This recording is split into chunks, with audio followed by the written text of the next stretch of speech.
Hello students, मैं आपकी मीनू दी आज आपको इकोनॉमिक्स यानी अर्थशास्त्र का चैप्टर नंबर 1 कराने जा रही हूँ, जो आपकी बुक व्यष्टि अर्थशास्त्र में से लिया गया है। ये 11th क्लास का लेसन नंबर 1 है। इकोनॉमिक्स के लेसन नंबर 1 का आज का मेरा टॉपिक अर्थशास्त्र एवं अर्थव्यवस्था है। इस चैप्टर में सबसे पहले मैं आपको बताऊंगी कि अर्थव्यवस्था किसे कहते हैं।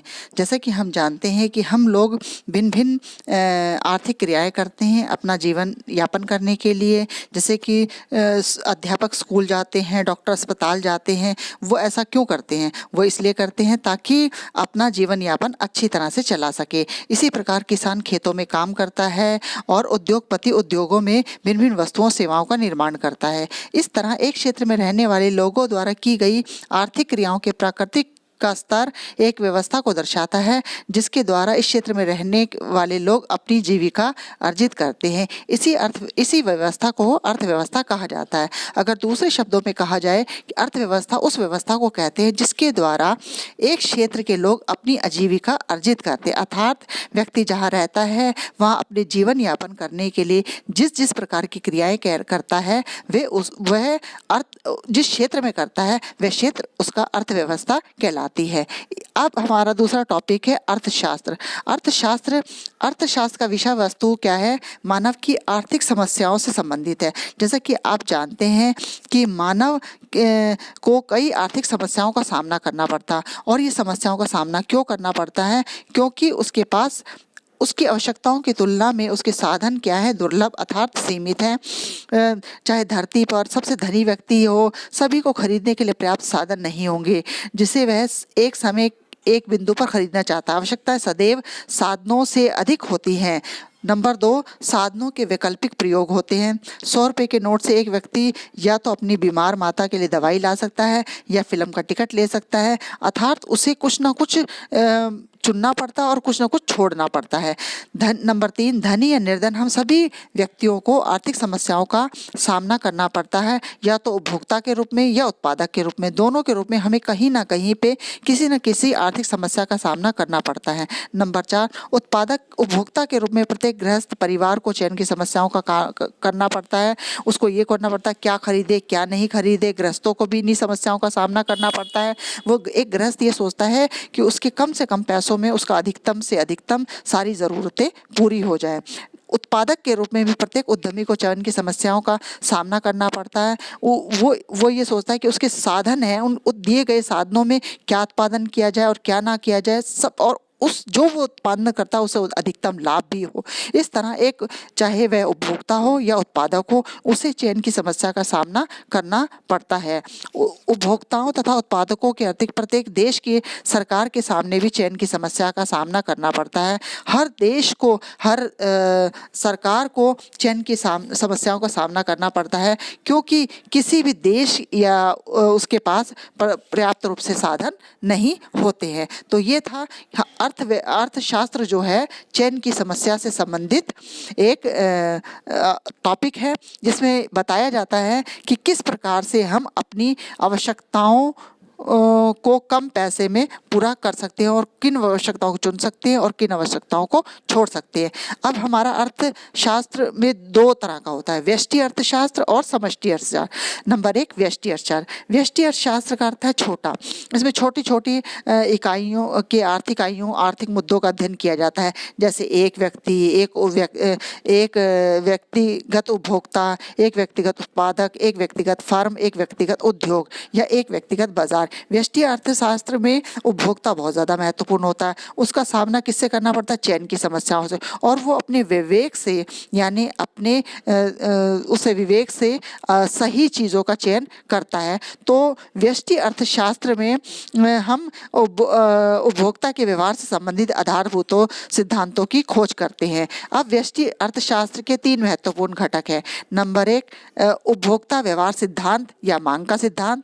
नंबर 2, उत्पादक व्यवहार सिद्धांत या पूर्ति का सिद्धांत, और नंबर 3 है कीमत का सिद्धांत या पूर्ति मांग शक्तियों की अंतःक्रिया द्वारा कीमत निर्धारण का सिद्धांत। अब मेरा दूसरा टॉपिक है समष्टि। जैसे कि समष्टि का अर्थ है बड़ा। अर्थशास्त्र में संपूर्ण अर्थव्यवस्था का जहाँ अध्ययन किया जाता है उसे समष्टि अर्थशास्त्र कहते हैं। समष्टि अर्थशास्त्र में के आधारभूत मुद्दों में शामिल है अर्थव्यवस्था में संतुलन। यहाँ हम अध्ययन करते हैं कि समग्र मांग अर्थव्यवस्था में सभी वस्तुओं और सेवाओं की मांग, समग्र पूर्ति अर्थव्यवस्था में सभी वस्तुओं और सेवाओं की पूर्ति के बीच में संतुलन के संदर्भ में कैसा संतुलन प्राप्त किया जाता है ये दिखाए जाते हैं। अर्थव्यवस्था में असंतुलन जब एडी एएस से की संतुलन की स्थिति में नहीं होते, जब संसाधनों का पूर्ण उपयोग या पूर्ण रोजगार नहीं होता, तब संसाधनों के पूर्ण प्रयोग के लिए असंतुलन का संशोधन या एडी या और एएस के बीच संतुलन की पुनः प्राप्ति। समष्टि अर्थशास्त्र के भी 3 घटक होते हैं। नंबर 1 पहला होता है अर्थव्यवस्था में संतुलन। अर्थव्यवस्था में संतुलन कब होता है? जब एडी और एएस बराबर होते हैं।